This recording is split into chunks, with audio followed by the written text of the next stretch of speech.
Hello, എല്ലാവർക്കും സിനി ടോക്കിൻ്റെ പുതിയൊരു വീഡിയോയിലേക്ക് സ്വാഗതം. ഇന്ന് സിനിമയുമായി ബന്ധപ്പെട്ട ഒന്ന് രണ്ട് അപ്ഡേറ്റ്സ് പറയാനാണ് ഞാൻ വന്നിരിക്കുന്നത്. നമ്മുടെ അവതാർ എന്ന് പറയുന്ന സിനിമയുടെ 3ാം ഭാഗം റിലീസാകാൻ പോവുകയാണ്. ആ സിനിമയുടെ കൂടുതൽ വിവരങ്ങൾ വന്നിട്ടുണ്ട്. ഈ സിനിമ കഥാപരമായി അത്ര മികച്ചതല്ല എന്ന് കേൾക്കുന്നുണ്ട്. എങ്കിലും വിഷ്വലി വളരെ ഗ്രാൻഡായിട്ടുള്ള മറ്റ് 2 സിനിമകളേക്കാൾ മികച്ചു നിൽക്കുന്ന ഒരു സിനിമയാണെന്നാണ് അറിയാൻ കഴിഞ്ഞത്. പൈറാനാഷിൻ്റെ ഈ സിനിമയുടെ ഏറ്റവും പുതിയ അപ്ഡേറ്റ് എന്ന് പറയുന്നത് ഇതിൻ്റെ പ്രീമിയർ ഈ അടുത്ത് കഴിഞ്ഞിട്ടുണ്ടായിരുന്നു. ഡിസംബർ 1 ഇതിൻ്റെ പ്രീമിയർ നടന്നിട്ടുണ്ടായിരുന്നു ലോസ് ഏഞ്ചൽസിൽ വെച്ച്. അതും വലിയ വാർത്തയായിരുന്നു. കൂടാതെ നമ്മുടെ മോഹൻലാലിൻ്റെ ഏറ്റവും പുതിയ സിനിമ അടുത്ത കൊല്ലമൊക്കെ ആയിരിക്കും റിലീസ് ചെയ്യുന്നത്. ദൃശ്യം 3യുടെ പാക്കപ്പ് ആയിരിക്കുകയാണ് ആ സിനിമ. അത് ഏറ്റവും പുതിയ വാർത്തയാണ്.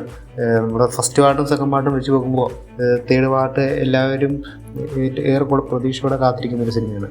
ഇപ്പോൾ ഫസ്റ്റ് പാർട്ടിൻ്റെ മേക്കിംഗ് മികച്ചതാണ് എങ്കിലും അതിൻ്റെ സെക്കൻഡ് പാർട്ടിലേക്ക് വരുമ്പോൾ അത് കോവിഡിൻ്റെ സമയത്ത് ഷൂട്ട് ചെയ്ത സിനിമയാണ്.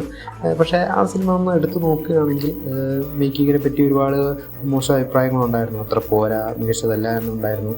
അതെല്ലാം ഈ തേർഡ് പാർട്ടിൽ നികത്തും എന്ന് തന്നെ നമുക്ക് വിശ്വസിക്കാം. ജിത്തു ജോസഫിൻ്റെ കഴിഞ്ഞ സിനിമ എനിക്ക് അത്ര പിടിച്ചിട്ടില്ലായിരുന്നു. നമ്മുടെ ആസിഫിലുമായിട്ടുള്ള സിനിമ അത്ര രസമുള്ളതായിരുന്നില്ല. എങ്കിലും ഈ സിനിമ വളരെ മികച്ച സിനിമയായിരിക്കുമെന്നും മികച്ച റൈറ്റിംഗ് ആയിരിക്കുമെന്നും തന്നെയാണ് എൻ്റെ പ്രതീക്ഷ. അതേപോലെ തന്നെ മറ്റൊരു സിനിമയാണ് ഹിന്ദിയിൽ വന്ന തുമ്പാട് എന്ന് പറയുന്നൊരു സിനിമയുണ്ടായിരുന്നു. ആ സിനിമയുടെ ഏറ്റവും ഒരു അപ്ഡേറ്റ് ഉണ്ട്, പുതിയ അപ്ഡേറ്റ് ഉണ്ട്. അതിൻ്റെ സെക്കൻഡ് പാർട്ട് വരുമെന്നാണ് കരുതിയത്. പക്ഷേ ആ സിനിമയുടെ സെക്കൻഡ് പാർട്ട് വരുന്നില്ല. 2018 റിലീസായ തുമ്പാടിൻ്റെ സെക്കൻഡ് പാർട്ടല്ല വരുന്നത്. പകരം ആ ഡയറക്ടറിൻ്റെ അടുത്ത സിനിമ മായാസഭ എന്ന് പറയുന്ന ഒരു സിനിമയാണ് വരാൻ പോകുന്നത്. ജനുവരി 16 റിലീസ് പറഞ്ഞിരിക്കുന്നത്, 2026.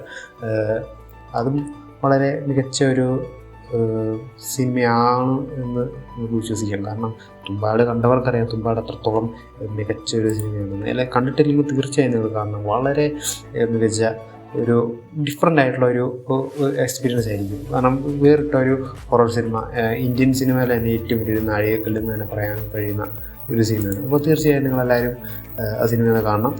അതുപോലെ മറ്റൊരു അപ്ഡേറ്റ് കൂടെ പറയാം. ഡിസംബർ 5-നാണെന്ന് തോന്നുന്നു, കൃത്യമായിട്ടൊരു ഉറപ്പ് വന്നിട്ടില്ല. ആമസോൺ പ്രൈമിലൂടെയോ അല്ലെങ്കിൽ ജിയോ ടി വിയിലൂടെയാണ് നമ്മുടെ DSI എന്ന് പറയുന്ന രാഹുൽ സദാശിവൻ പ്രണവ് മോഹൻലാൽ നായകനാക്കി ഇറക്കിയ DSI എന്ന സിനിമയുടെ OTT റിലീസ് അതും വരുന്നുണ്ട്. അതും എല്ലാവരും അറിഞ്ഞു കാണുമെന്ന് വരുന്നു. കൂടാതെ ക്രിസ്മസിന് ഒരുപാട് സിനിമകൾ വരാനിരിക്കുന്നുണ്ട്. ഒരുപാട് ലേറ്റസ്റ്റ് ആയിട്ടുള്ള അപ്ഡേറ്റ്സ് ഉണ്ട്. അതെല്ലാം നമുക്ക് വഴി പറയാം. റിവ്യൂസ് കാര്യങ്ങളൊക്കെ ഞാൻ അപ്ഡേറ്റ് ചെയ്യാം. ഏറ്റവും ലേറ്റസ്റ്റ് ആയിട്ടുള്ള സിനിമയുടെ അണിയറ പ്രവർത്തകരുടെ മേഖലയിൽ നടക്കുന്ന കാര്യങ്ങളെല്ലാം നിങ്ങളെ അറിയിക്കുന്നതായിരിക്കും. ഇപ്പോൾ വീഡിയോ എല്ലാവർക്കും ഇഷ്ടപ്പെട്ടു. കൂടുതൽ സിനിമയുമായി ബന്ധപ്പെട്ട ന്യൂസ് കാര്യങ്ങൾക്ക് ഈ ചാനൽ സബ്സ്ക്രൈബ് ചെയ്യുക. എല്ലാവരുടെയും സപ്പോർട്ട് പ്രതീക്ഷിക്കുന്നു. Thank you.